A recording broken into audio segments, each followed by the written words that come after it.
Hello everyone, मैं ब्रजेश कुमार अपने YouTube channel GK by Brajesh पे आपका स्वागत करता हूं। दोस्तों, आपका ये जीके जीएस का नया वीडियो है। तो हम लोग यहां पर देखेंगे कि कौन से क्वेश्चंस हैं जो आपके एग्जाम के पॉइंट ऑफ व्यू से इंपॉर्टेंट है। साथ में करंट अफेयर का वीडियो अपलोड हो चुका है, उसको जाकर जरूर देखें।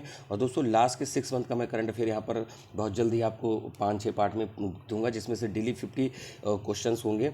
और उसमें क्या होगा कि आपका जनवरी से लेकर जुलाई तक की कवर होगा। बाकी क्योंकि आपके आगे एग्ज़ाम बहुत सारे हैं, यूपीपी का भी पेपर अगस्त के लास्ट में ही होना है, और साथ में RO ARO NDA CDS CAPF सभी एग्ज़ाम प्रस्तावित हैं, तो जो बहुत जल्द होने वाले हैं सितंबर तक। तो उन्हीं को ध्यान के रखकर मैं यहाँ पर चीज़ें शुरू कर रहा हूँ। तो पहला यहाँ पर हम लोग क्वेश्चन देखते हैं, देन हम जब बहुत जल्दी आपको लास्ट 6 मंथ का करंट अफेयर का वीडियो यहाँ पर लेकर आएंगे। ठीक है। पहला, एक संविधान के किस अनुच्छेद के तहत अधीनस्थ न्यायालय और जिला न्यायालय का प्रावधान किया गया है? तो देखिए, यहाँ पर आर्टिकल बात हो रही है, तो 233 जो है यहाँ पर जिला और अधीनस्थ न्यायालय की बात हो रही है। ठीक है। बाकी आपको पता है कि जब आपके फंडामेंटल राइट का वॉल्यूशन होता है तो आर्टिकल 32 के तहत आप जा सकते हैं, और मतलब ये सुप्रीम कोर्ट है, आर्टिकल 32 से सुप्रीम कोर्ट में डायरेक्ट जा सकते हैं, और 226 के तहत आप डायरेक्ट हाई कोर्ट जा सकते हैं। तो ये भी प्रावधान हम लोग में किए गए हैं। बाकी जिला न्यायालय, अधीनस्थ न्यायालय, ये और सब चीज़ों के लिए, सारे समस्याओं को निवारण के लिए यहाँ पर बनाए गए हैं। अगला है, किस संविधान संशोधन के द्वारा संविधान में 12वीं अनुसूची जोड़ी गई जिसमें नगर पालिका, नगर निगम और नगर परिषदों की बात हो रही है? तो यहाँ पर है 42वां, 44वां, 73वां या 74वां। तो यहाँ पर है 74वां संविधान संशोधन 1993। देखिए, हुआ क्या था, जब 72वां और 73वां संविधान संशोधन हुआ तो आपका पहली बात तो ग्राम पंचायत, नगर पंचायत, इनकी बात हुई, और उसी के बाद 11वीं सूची 11A, और फिर बाद में 74वें में 12वीं अनुसूची जोड़ने का प्रावधान किया गया है। ठीक है। तो आप देखते होंगे 11वीं में पंचायतों का है। पंचायत में आप देखेंगे तो पंचायतों में 29 विषय हैं, और जबकि जो नगर पंचायत होती है, ग्राम पंचायत में 29 विषय, और नगर पालिका, नगर पंचायत वाले में आपको 18 विषय देखने को मिलते हैं। ये भी बहुत पूछा जाता है कि कौन से प्रश्न, मतलब कितने विषय हैं। अगला है, संविधान के किस अनुच्छेद के तहत संसद की संयुक्त बैठक का प्रावधान किया है?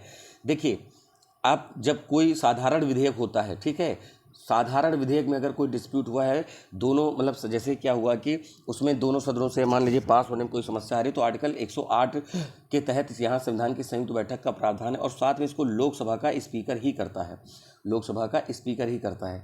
तो ये याद रखिएगा। बाकी मनी बिल के लिए नहीं आता है, कॉन्स्टिट्यूशनल अमेंडमेंट के लिए नहीं आता, सिर्फ साधारण विधेयक के लिए ज्वाइंट सेशन की बैठक की बात करी गई है। आर्टिकल 108 में अध्यक्षता लोकसभा स्पीकर करते हैं। अगला है, 73वें संविधान संशोधन में किसका प्रावधान नहीं है? तो अभी हमने 73वें संविधान की बात करी थी, ग्राम सभा, पंचायत समिति, जिला परिषद, न्याय पंचायत। तो इसमें न्याय पंचायत का प्रावधान नहीं है, बाकी ये तीनों हैं यहाँ पर। और आपको पता है कि बलवंत राय मेहता ने यहाँ पर क्या है कि आपको 3 टियर की बात करी थी, तो बलवंत राय मेहता भी इसमें काफ़ी इन्होंने 3 दिया था। हालांकि और भी लोग थे, जीके जी विराव थे, अशोक मेहता थे, इस तरह से कई कमेटी थी। अशोक मेहता ने तो 2 टियर के लिए बात करी थी कि 2 लेवल होने चाहिए। अभी क्या है, ग्राम पंचायत है, जिला है, और ब्लॉक वाला जो है। ठीक है। अगले पे बात करते हैं, भारतीय संविधान के किस अनुच्छेद में उल्लेखित है कि भारत राज्यों का संघ होगा? आर्टिकल 1, 2, 3, 4। तो देखिए, सिंपल सा आर्टिकल 1 में देखिए, India shall be the union of state, ऐसे बात करी गई है, तो राज्यों का संघ होगा। अब देखिए, भारत में राज्य को काट कर 2 राज्य बनाए जा सकते हैं, राज्य का एरिया घटाया बढ़ाया जा सकता है, नाम परिवर्तित किया जा सकता है, बट राज्य अलग निकलकर देश नहीं बना सकते हैं। बट अमेरिका के कॉन्स्टिट्यूशन में समझौता हो रखा है, एग्रीमेंट का वो परिणाम है, जिसकी वजह से वहाँ पर क्या है, ऐसा हो सकता है कि वो अलग राज्य अलग देश बना सकते हैं। भारतीय संविधान में कितने प्रकार के संशोधन संभव हैं? 2, 4, 1, 3। तो देखिए, यहाँ पर 3 हैं। तो एक होता है, एक आपका साधारण बहुमत जो होता है, सिंपल मेजोरिटी, यानी 50+1 से। ठीक है। दूसरा होता है प्रेजेंट एंड वोटिंग, यानी उसका 2/3 का होता है, और प्लस जो आधे मेंबर होते हैं उसका 50+1 दोनों होता है। तीसरा होता है कि आपका आधे से +1 हुआ, प्लस आधे राज्यों की विशेष सहमति होती है, मतलब ये आपका 2/3 प्लस आधे राज्यों की सहमति। तो इस प्रकार से 3 संशोधन किए जाते हैं। ग्रीन चैंपियन पुरस्कार 2024 किसे दिया गया है? मैंने इनके बारे में बात करी थी करंट अफेयर में। पंक्ति पांडे वैज्ञानिक हैं, इनको ग्रीन चैंपियन पुरस्कार 2024 से सम्मानित किया गया है। अगले प्रश्न पे आएंगे, भारतीय संविधान के किस अनुच्छेद के द्वारा अस्पृश्यता को समाप्त किया गया? अनटचेबिलिटी आर्टिकल 17 में दिया हुआ है। मैंने इससे पहले जो पॉलिटी का वीडियो आया है उसमें मैंने इसके बारे में डिस्कस किया था। 18 में उपाधियों का अंत है। ठीक है। जैसे अपने नाम के आगे कोई उपाधि का टाइटल नहीं लगा सकते हैं। ठीक है। तो बाकी 16 में लोक नियोजन में अवसर की समानता है और 15 में कुछ प्रावधान किए गए हैं कि धर्म वंश जाति जन्मस्थान लिंग के आधार पर आपके साथ विभेद नहीं किया जाएगा। ठीक है, चलिए। तो और महिलाओं और बच्चों के लिए अलग से विशेष प्रावधान किए जा सकते हैं। आर्टिकल 15, 16, 17 ये सब समानता के अधिकार की बात करते हैं। अगला है भारतीय संविधान में पहला संशोधन कब किया गया? 1950, 51, 52, 53। तो 1951 में पहला कॉन्स्टिट्यूशनल अमेंडमेंट किया गया था, जिसमें नवी अनुसूची की बात हुई थी, जिसमें आपको कोई चीज़ नवी अनुसूची में डाल दी जाती थी, फिर उसके लिए आप कोर्ट वगैरह का मूवमेंट नहीं कर पाते थे। ठीक है, that is the constitutional amendment. अगला है भारतीय संविधान के किस अनुच्छेद में नागरिकता का प्रावधान है? देखिए, भाग 2 में आर्टिकल 5 से 11 कॉन्स्टिट्यूशन के भाग 2 में। ठीक है, क्योंकि पहले भाग में राज्यों के बारे में बात करी जा रही है। India shall be the union of state, article 1 में ऐसा पढ़ते हैं। ठीक है, तो उसमें राज्य के नाम घटाने बढ़ाने, ठीक है, आर्टिकल 3 में नाम जोड़ने, नया नाम बदलने, इस तरीके से है। फिर जब भाग 2 में आएंगे तो आपका पड़ेगा 5 से 11 तक नागरिकता।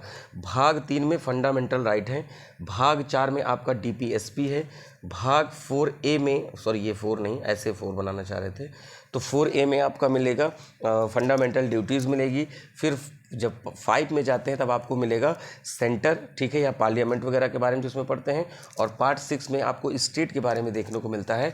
तो इस तरीके से यहाँ पर पॉलिटी की कई चीज़ें हैं जो आपको यहाँ पर याद रखना है। देखिए, क्वेश्चन कहीं से भी कैसे भी पूछे जा सकते हैं।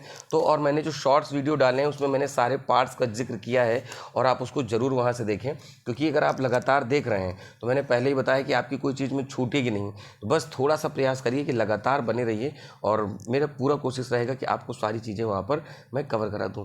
ठीक है, चलिए। तो अब सारे पार्ट मैंने बता रखे हैं। ठीक है, जैसे मैंने 6 तक बताया है कि राज्य है, 7 आपका निर्सित है, 8वें में यूनियन स्टेट है, 9वें में पंचायत है। और मैं यहाँ पर भाग की बात कर रहा हूँ, शेड्यूल की बात नहीं कर रहा हूँ। ठीक है, अनुसूची की बात नहीं कर रहा हूँ, ये याद रखिएगा, क्योंकि अभी आप कहेंगे सर आपने 11 में तो कुछ और बताया था। That is the schedule, not part. ठीक है, तो 9वें में पंचायत है, 9वें में नगर पालिका है, 9 में आपका सहकारी समितियाँ हैं, 11 में यूनियन स्टेट के बीच में रिलेशन है, 15वें में आपको मिलेगा निर्वाचन, 17 में राजभाषा मिलेगी और 18 में इमरजेंसी है और 20 में आपका कॉन्स्टिट्यूशनल अमेंडमेंट है। तो इस तरीके से मैंने भाग भी जल्दी से बता दिए। किस प्रधानमंत्री के कार्यकाल में भारतीय संविधान में सबसे अधिक संशोधन किए गए? तो राजीव गांधी की सरकार के समय किए गए थे। तो ऑप्शन नंबर बी हो जाएगा। ठीक है, भारतीय संविधान के किस अनुच्छेद के तहत भारत के राष्ट्रपति पर महाभियोग लगाया जा सकता है? तो देखिए, आर्टिकल 61 में इम्पीचमेंट का प्रावधान है और इम्पीचमेंट वर्ड केवल प्रेसिडेंट के लिए ही प्रयोग हुआ है। आर्टिकल 52 में प्रेसिडेंट के पद का प्रावधान है और 61 से इसको महाभियोग के लिए है, जैसे पागल दिवालिया हो उस तरीके से कुछ प्रावधान किए गए जिससे कि राष्ट्रपति को भी पद से हटाया जा सकता है। और इम्पीचमेंट जैसी ही प्रोसेस किसके पास होती है, किसके लिए होती है? सुप्रीम कोर्ट के चीफ जस्टिस की होती है। ठीक है, ये भी याद रखिएगा। अगला है दल बदल विरोधी अधिनियम किस प्रधानमंत्री के कार्यकाल में आया? देखिए, दल बदल जो है 10वीं अनुसूची से संबंधित है। 10वीं, देखिए शेड्यूल और पार्ट में बहुत ध्यान से सुनिएगा कि बोला क्या जा रहा है। मन में ऐसा ना हो कि सर 11वीं में कुछ और बताया, फिर 11वीं में आपने कुछ और बता दिया। शेड्यूल और पार्ट का ध्यान रखिएगा, तो ऐसी कोई कन्फ्यूजन रहेगी होगी तो आप ज़रूर बताइएगा। तो दल बदल की बात हो रही है, तो यहाँ पर बात हो रही है राजीव गांधी के समय। ठीक है, तो 52वां संविधान संशोधन विधेयक था, 52वां कॉन्स्टिट्यूशनल अमेंडमेंट था जिसकी बात हो रही है। और यहाँ पर बात हो रही है दल बदल की अनुसूची जो है 10वीं अनुसूची में है और राजीव गांधी की सरकार थी। भारतीय संविधान के किस अनुच्छेद के तहत अंतर्गत भारतीय नागरिकों को मौलिक अधिकार प्रदान किए गए हैं? तो फंडामेंटल राइट के बारे में मैंने बताया था, अभी 12 से लेकर 35 तक की है। कॉन्स्टिट्यूशन के जो पार्ट आपका 3 है उसमें आर्टिकल 12 से 35 की बात करी गई फंडामेंटल राइट की, और फिर उसके बाद 36 से लेकर 51 तक आपको दिया है आपका DPSP, directive principle of state policy भी दिया है। और फिर 4A में मैंने फंडामेंटल ड्यूटीज़ बताया था। फंडामेंटल ड्यूटीज़ स्वर्ण सिंह कमेटी की रिपोर्ट के आधार पर 10 जोड़े गए थे, बाद में 2001 में 11वां आपका फंडामेंटल ड्यूटी या जिसको कह सकते हो कि मौलिक कर्तव्य जोड़ा गया था। तो यहाँ पर हो जाएगा 12 से लेकर 35 तक मैंने अभी डिस्कस किया। तो जो बात एक्स्ट्रा मैं बता रहा हूँ उसको ज़रूर आप नोट करें, क्योंकि देखिए अगर अभी आप क्वेश्चन छोड़ देंगे अरे इतना कौन लिखेगा, तो आपको आगे पढ़ना पड़ेगा। तो इससे अच्छा है अभी पढ़ते चलें। मौलिक अधिकारों के अंतर्गत कौन सा अनुच्छेद बच्चों के शोषण से संबंधित है? तो 17, 19, 23, 24। तो यहाँ पर 24 है। देखिए 24 में क्या है कि 14 वर्ष से कम बच्चों को उसमें नहीं रख सकते हैं, और 23 में बलात्श्रम यानी फोर्स लेबर की बात करी गई है। बलात्श्रम मतलब फोर्स लेबर की बात करी गई है। तो वैसे तो आर्टिकल 23, 24 दोनों, बट मोस्टली 24 का आपको जो है बच्चों के शोषण के अगेंस्ट ये आपका आर्टिकल है। ठीक है, अगला है किस संवैधानिक संशोधन के द्वारा कोंकणी, मणिपुरी, नेपाली भाषाओं को 8वीं अनुसूची में शामिल किया गया है? देखिए हम लोगों में कितनी भाषा हैं, तो उसमें क्या है कि 8वीं अनुसूची में 22 भाषाओं के बारे में बात करी गई है। ठीक है, तो अलग अलग समय पे ये भाषाएं जोड़ी गई हैं, तो इसको आप याद कर लीजिए। तो ये जोड़ी गई है 71वां संविधान संशोधन 1992 की बात हो रही है, उसमें ये जोड़ा गया है। ठीक है, लैंग्वेज से संबंधित हमेशा क्वेश्चन आते रहे हैं, तो इसको आपको यहाँ याद करना है। अगला हम प्रश्न की तरफ बढ़ेंगे। हाँ सॉरी, यहाँ पर किस अनुच्छेद के तहत लोकसभा राज्यसभा संयुक्त, मैंने अभी बात करी थी संयुक्त अधिवेशन 108 में बात करी गई है, जिसमें लोकसभा स्पीकर क्या करता है, इसको हेड करता है। फंड आपका मनी बिल पे और आपका कॉन्स्टिट्यूशनल अमेंडमेंट पे ज्वाइंट सेशन नहीं होता है, क्योंकि आपको पता है कि लोकसभा में ही बहुमत ज़्यादा होता है। उस हिसाब से तो लोकसभा वाले हमेशा क्या करेंगे, मिलकर मेजोरिटी में, क्योंकि 51 ही बैठक होती है उसमें, जब कोई चीज़ पास होगी तो 51 माना जाता है। ठीक है, तो इस वजह से वहाँ पर आपका ज्वाइंट सेशन में मनी बिल और आपका कॉन्स्टिट्यूशनल अमेंडमेंट बिल का कोई प्रावधान नहीं है। किस संवैधानिक संशोधन के द्वारा व्यवसाय कर की सीमा 250 रुपये से बढ़ाकर 25 रुपये कर दी गई थी? 60वां संविधान संशोधन 1988, 74वां 1993, 86 2002, 88 2003। तो यहाँ पर 60th है, यानी 60वां 1988 में इसमें कहा गया था कि जो व्यवसाय कर की सीमा है 250 से लेकर 25 रुपये प्रति व्यक्ति प्रतिवर्ष कर दी गई है। अगला, किस संवैधानिक संशोधन के द्वारा दिल्ली, चंडीगढ़, केंद्र शासित प्रदेशों में विधानसभाओं सदस्यों को राष्ट्रपति के निर्वाचन मंडल में शामिल किया गया है? देखिए जो राष्ट्रपति का इलेक्शन है, लोकसभा लोकसभा, राज्यसभा और राज्य विधानमंडलों के जो चुने हुए सदस्य हैं उनके द्वारा होता है। तो यहाँ पर बात हो रही है कि दिल्ली और चंडीगढ़ के लोग भी हैं, तो ये शामिल किए गए थे 70वें संविधान संशोधन 1992। ये लोग भी क्या करते हैं, राष्ट्रपति के इलेक्शन में भाग लेते हैं। अगला, संविधान संशोधन का प्रावधान किस अनुच्छेद में वर्णित है? तो यहाँ पर 364, 65, 68 और 56। तो यहाँ पर 68 में, ये गलत क्वेश्चन किसी का आ गया है। ठीक है, 68 में, ठीक है, ये बात याद रखिएगा।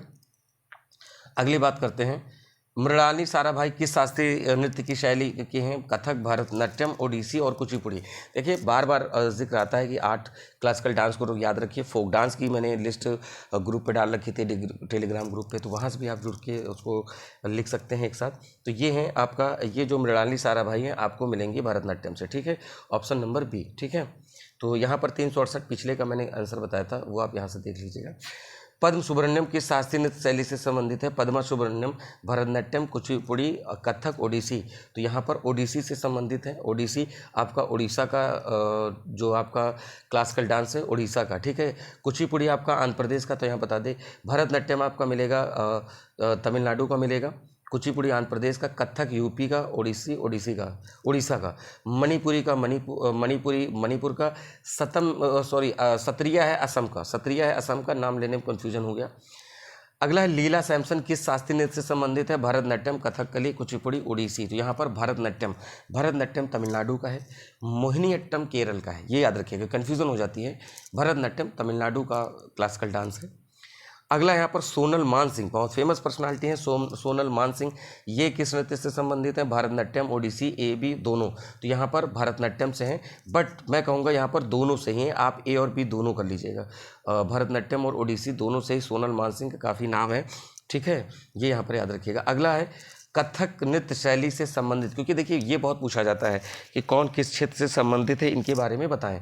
तो यहाँ पर है कथक नृत्य शैली में गोपी कृष्णम, आनंद शिवरामन, सोनल मानसिंह, भारती शिवाजी। तो यहाँ पर है गोपी कृष्ण जो है यहाँ पर है। ठीक है, तो गोपी शिवाजी क्या हो जाएंगे यहाँ पर?